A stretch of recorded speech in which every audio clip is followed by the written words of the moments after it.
le podcast Déclic comprend les transitions pour vulgariser, ouvrir la réflexion et surtout donner envie d'agir. Bonjour et bienvenue dans le podcast Déclic comprend les transitions dans lequel nous explorons les coulisses des transformations des individus et des organisations, de leur transition numérique, environnementale et managériale. Aujourd'hui, c'est un peu particulier. On enregistre dans le cadre du festival La Claque, dédié au podcast. On est à Marseille, à l'Épopée d'ailleurs, dans un studio assez novateur. Et on est avec un invité, une nouvelle invitée dans ce podcast Déclic qui s'appelle Christelle Aigron. Bonjour Christelle. Bonjour Chloé. Donc, je m'appelle Christelle Aigron et je suis la cofondatrice du groupe DBM, Digital Brand Maker, fondatrice de l'agence d'influence Anecdote. Et à côté de cela, je suis au comité exécutif de l'UMIC, la fédération de l'influence qui agit pour une influence éthique et responsable. Tu as plusieurs casquettes et ça va être intéressant de dérouler tout ça autour de notre échange. Tu as une expertise sur l'animation effectivement aussi de communautés à impact et on a trouvé ça intéressant. Ça rejoint particulièrement des dynamiques que l'on a aussi dans les collectifs qu'on anime, Sud Impact Event et le collectif E1010 sur le quartier Euromède à Marseille. Et puis au-delà des logiques d'influence que tu vas évoquer, bien sûr, ton travail interroge aussi profondément la manière dont se construisent la confiance, l'inclusivité et l'engagement durable au sein des communautés, qu'elles soient citoyennes, professionnelles ou digitales. Avec toi, on va explorer aujourd'hui comment l'hospitalité, puisque c'est le thème du festival cette année, peut devenir un véritable levier de transformation pour les organisations, les entreprises du territoire, et en quoi les communautés jouent désormais un rôle central dans l'accélération des transitions. Alors pour toi, Christelle, la première question qu'on avait envie de te poser sur cette hospitalité, justement, qui est devenue un modèle un peu de management et de communication pour de plus en plus d'entreprises. On l'associe souvent, cette hospitalité au tourisme, à l'événementiel. Les organisations aujourd'hui, est-ce qu'elles devraient davantage en inspirer dans le fait de mieux accueillir leurs collaborateurs, leurs clients au sein de leurs entreprises ?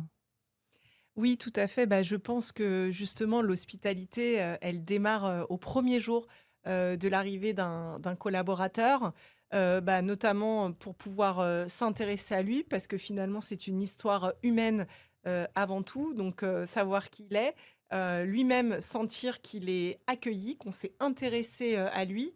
Et ça passe en effet par le lien humain et par l'expérientiel. Donc, nous, par exemple, chez DBM, pour chaque arrivée de salarié, on a mis en place un petit welcome kit qui parfois va être personnalisé. Et également, on va les mettre en ligne sur le site internet et on va leur demander leur passion, un fun fact. On va réellement s'intéresser à la personne.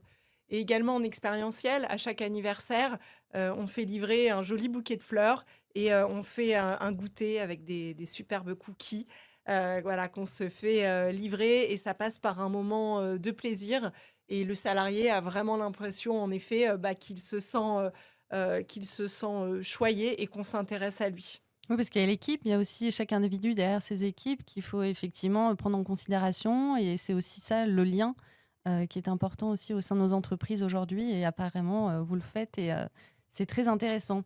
De l'audience à la communauté engagée, avec l'essor aussi des réseaux sociaux et des plateformes numériques, les organisations comme vous, chers auditeurs, ne s'adressent plus simplement à des publics, mais à des communautés.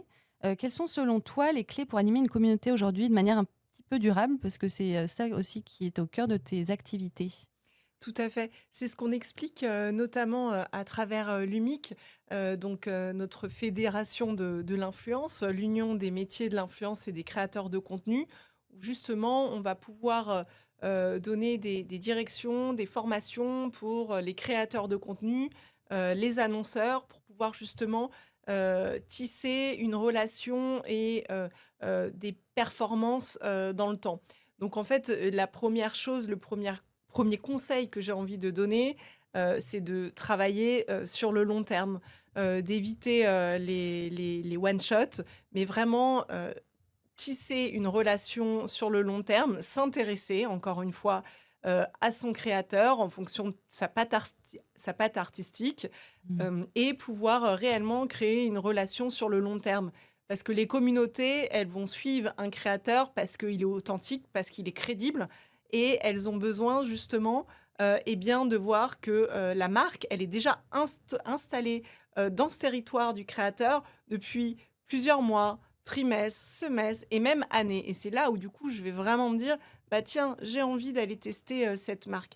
Donc c'est hyper important en effet de s'installer sur le long terme pour pouvoir toucher l'authenticité et la crédibilité. Et on dit souvent la preuve par le bénéfice. L'idée aussi, c'est de montrer, notamment sur un produit cosmétique, du avant-après, montrer réellement des preuves pour être factuel en fait sur ce qu'on annonce à sa communauté. Et après, bien entendu, la cerise sur le gâteau, mais j'ai envie de dire, c'est limite impératif d'avoir ça avec les créateurs qu'on va avoir dans un programme.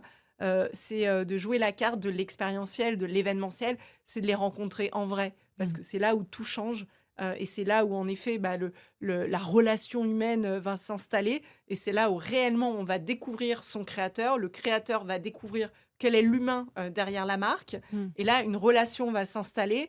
Et en général, c'est même plus, certes, il y a un contrat, il y a des livrables à effectuer, mais ça va bien au-delà. Il va y avoir des contenus qui vont être totalement spontanés et organiques, qui vont dépasser le contrat, dépasser le nombre de livrables, et l'earned media value va totalement partir en boost de croissance. Donc voilà un petit peu les tips que j'ai envie de donner. Ouais, les médias, les plateformes, effectivement, comme vitrine, donc c'est ce qu'on comprend hein, dans l'influence ou dans l'événementiel. Mais ensuite, il faut remettre aussi l'humain au cœur de tout ça et de se rencontrer, effectivement. À Marseille, ça se fait beaucoup, mais dans toutes les villes de France. Mais c'est vrai que ça, c'est hyper important aussi. Et la crédibilité d'une communauté, comment elle s'observe? C'est quoi qui fait qu'une communauté, elle est crédible aujourd'hui? Est-ce que c'est le nombre de vues sur les réseaux sociaux? C'est quoi qui fait la crédibilité aujourd'hui?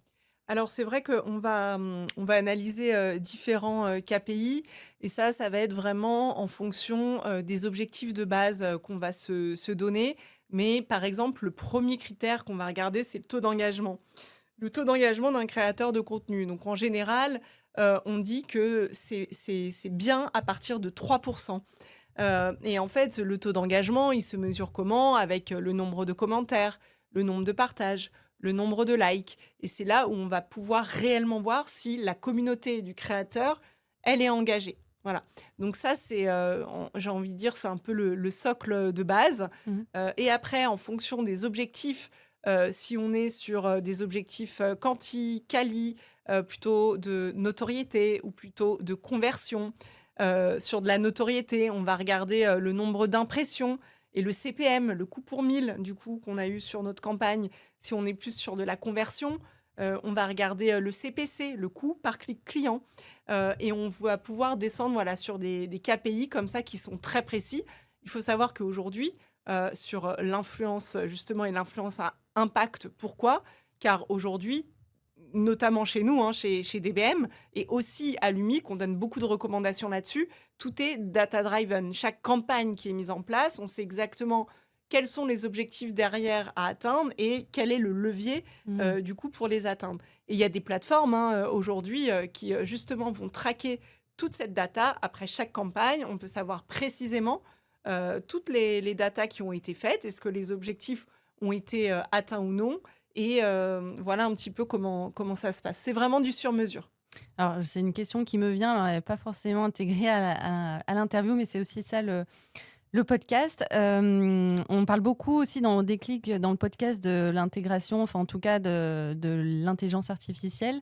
Est-ce que toi, ton métier, il a évolué là, ces derniers mois, parce que ça s'accélère et ça va tellement rapide. Mhm. Quelle est la place de l'IA aussi dans toutes ces données, dans toutes ces observations et ces analyses qui sont cruciales aujourd'hui pour les entreprises, les auditeurs qui nous regardent et nous écoutent? Bah, je pense que déjà, dans un premier lieu, ça vient sur les process. C'est vrai qu'avec l'IA, on peut encore mieux ranger, processiser. Donc, c'est vrai que nous, on va se servir de l'IA pour améliorer toute la partie process. Après, sur la partie création de contenu, après, les créateurs sont libres. Enfin, c'est à eux de voir sur quelle carte ils jouent. Mais de toute façon, dès que c'est des contenus générés avec IA, ça doit être écrit sur le contenu. Vous le voyez d'ailleurs hein, Mm. sur Instagram, dès que c'est généré avec IA, il faut bien entendu le mentionner. C'est très important. Parce que ça, j'imagine que ça apporte aussi de la confiance dans les collaborations, aussi avec les clients, de pouvoir communiquer là-dessus et tout à fait. d'engager aussi de manière Tout à fait. durable. il y a de la transparence, mais parfois, ça va être pour jouer, par exemple, la carte de la créativité. Et là, on va carrément jouer avec les codes de l'IA et c'est OK parce que de toute façon, ça a été informé aux communautés, c'est bien écrit. Mais là, l'idée, c'est de jouer un peu avec la créativité de l'IA et de faire des choses assez incroyables et de jouer avec les codes de l'IA. Après, ce qui est intéressant, c'est que les créateurs de contenu, ils ont tous leur patte artistique, ils ont vraiment leur ton éditorial, ils ont leur ADN, leur propre ADN. Et en fait, eux, ce qui fonctionne avec leur communauté, c'est leur ton. Donc Mhm. finalement, ils vont éviter d'aller changer leur ton, notamment avec l'IA, parce que ça ne serait pas eux. Et justement, les taux d'engagement diminueraient et il n'y aurait plus de crédibilité et d'authenticité avec la communauté. Oui, pour éviter quelque chose peut-être de trop uniformisé à un moment donné, Exactement. de garder sa singularité. Ouais, Mm. et la singularité de l'humain et la différence entre chacun. L'humain, toujours l'humain, et Oui. de le garder, de le préserver. On a parlé de crédibilité, juste si on peut revenir sur l'impact, pour mesurer l'impact dans un monde saturé de contenu. C'est aussi une vérité aujourd'hui en 2026. Aujourd'hui, c'est assez facile de mesurer la visibilité d'une campagne ou d'un contenu. Mais comment évaluer justement l'impact réel sur l'engagement d'une communauté? Tu l'as un petit peu évoqué, mais peut-être tu peux le préciser. Oui, bah après, ça peut être justement des verbatims, par exemple, qu'on va retrouver, des testimoniaux, qu'on va trouver derrière des visuels qui auraient été mis en ligne. Après, ça peut être aussi bah, des messages privés, des questions ou des passages à l'action, des personnes qui vont nous dire bah, j'ai vu en effet ce que tu as posté et en effet, bah, moi, ça me parle. Et donc, bah, du coup, je suis passée à l'action. Pour les auditeurs qui nous écoutent, si vous avez des questions par rapport à ça, on pourra mettre peut-être les coordonnées de notre experte aujourd'hui pour qu'elle vous y réponde. Avec plaisir. Les communautés, c'est aussi un sujet qui est au cœur aussi des activités et de ce qu'on peut transmettre dans des clics. Et puis c'est au cœur aussi des activités. Les communautés comme un moteur de transition en 2026. Face aux défis environnementaux, numériques ou sociétaux, les organisations, elles peuvent agir seules, mais aussi en communauté, ce qui est intéressant. Quel rôle justement ces communautés, elles jouent aujourd'hui pour accélérer les transitions et embarquer davantage les citoyens et les collaborateurs des entreprises dans le changement? Mais j'ai un premier exemple qui est assez factuel. Au sein de l'UMIC, on a mis en place la Safe Place à Paris, à Bordeaux, et bientôt elle arrive à Marseille. Donc la Safe Place, en fait, c'est un événement qui va rassembler les créateurs de contenu et d'autres acteurs autour du cyberharcèlement. Donc vous le savez, les créateurs de contenu, ils vont subir en effet parfois de l'harcèlement. Et donc du coup, c'est qu'est-ce que je fais face à ça? Et donc, avec l'UMIC, il y a eu la mise en place d'une plateforme. Donc, la plateforme, c'est Point de Contact. Et donc, du coup, les créateurs de contenu qui subissent du harcèlement, où il y a des contenus, par exemple, illicites, peuvent s'inscrire sur cette plateforme, ouvrir leur compte et vont pouvoir être aidés là-dessus. Il y a toute une démarche qui va être faite d'accompagnement avec cette plateforme Point de Contact. Également, donc, ces événements, c'est fait avec la gendarmerie nationale et avec d'autres acteurs. Donc, c'est vrai que là-dessus, bah, il y avait une énorme demande. Et donc, on a réussi à répondre à cela. Et ça vient justement se déverser sur les communautés, parce que les communautés aussi, parfois, les jeunes ou sur TikTok, ils vont subir du harcèlement. Alors, qu'est-ce que je fais? Et bah, donc, du coup, ces créateurs de contenu vont pouvoir mettre en avant, par exemple, cette plateforme. Donc voilà notamment une des transitions qui vient par un créateur de contenu qui va aider sa communauté justement sur de la santé mentale, par Oui. exemple. Après, ça peut être aussi, j'ai un exemple aussi là assez concret. Par exemple, en ce moment, il y a le salon Vivatech. À Paris. Exactement, à Paris. Et donc, de nombreux créateurs ont été invités.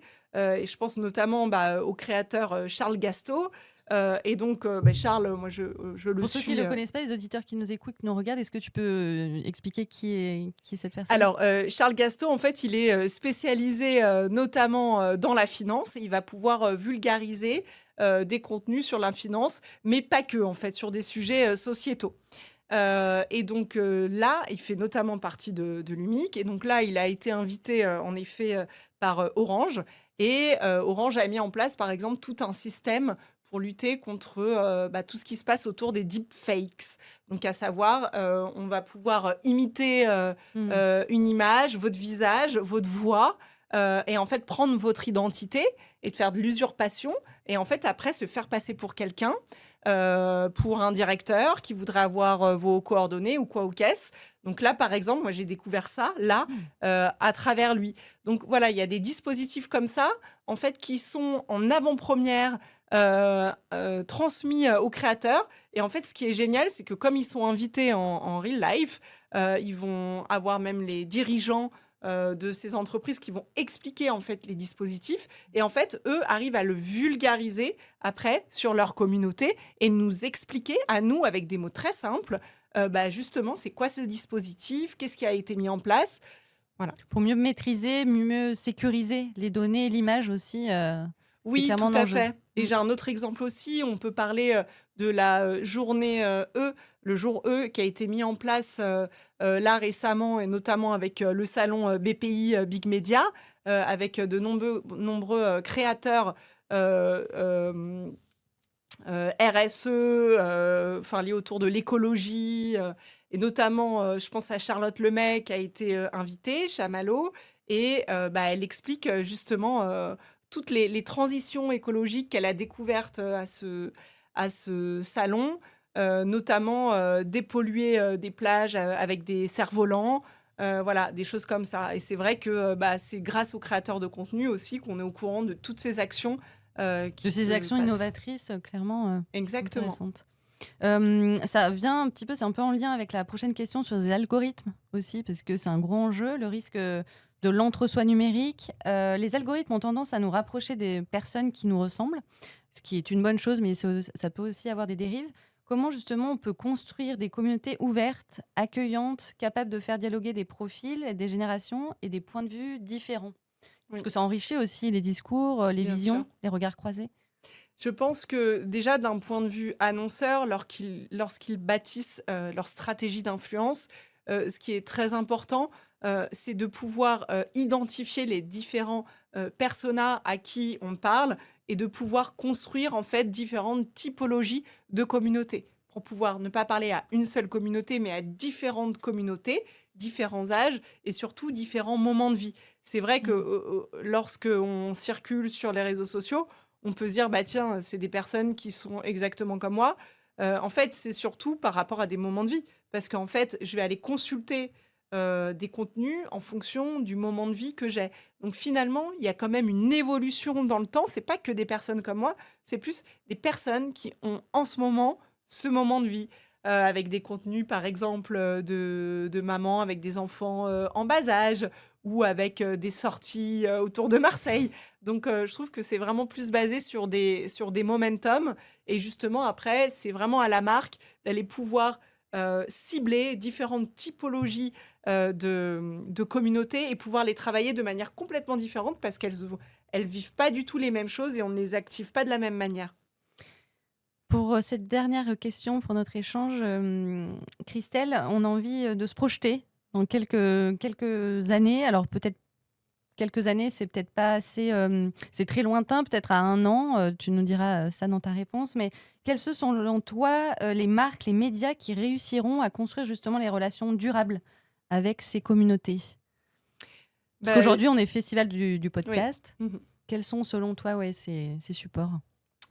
Ceux qui arriveront à rester, on va dire, dans le temps, c'est vraiment ceux qui auront réussi à construire un peu ce triptyque, comme je le disais, de l'humain, l'expérientiel et le long terme. Et bien entendu, le tout saupoudré d'hospitalité, parce que le tout, c'est de s'intéresser à l'autre pour pouvoir réellement créer une relation humaine. Et après la relation humaine que j'ai créée, je vais pouvoir lui bâtir l'expérientiellement en fonction de lui, parce que je le connais et que je me suis réellement intéressée. Je vais le faire dans le long terme parce que comme je m'intéresse à lui et que je le connais, je connais ses moments de vie et donc je sais que là, cette personne va traverser ça ou je sais que bientôt elle va accoucher, etc. Donc il y a vraiment un accompagnement dans le long terme et voilà. Merci beaucoup Christelle pour ces éclairages, tes expertises et ton regard aussi sur ces enjeux-là qui sont importants pour nos organisations et pour les individus, les citoyens et citoyennes qu'on est, les curieux, les curieuses. Merci beaucoup et à très bientôt sur Déclic.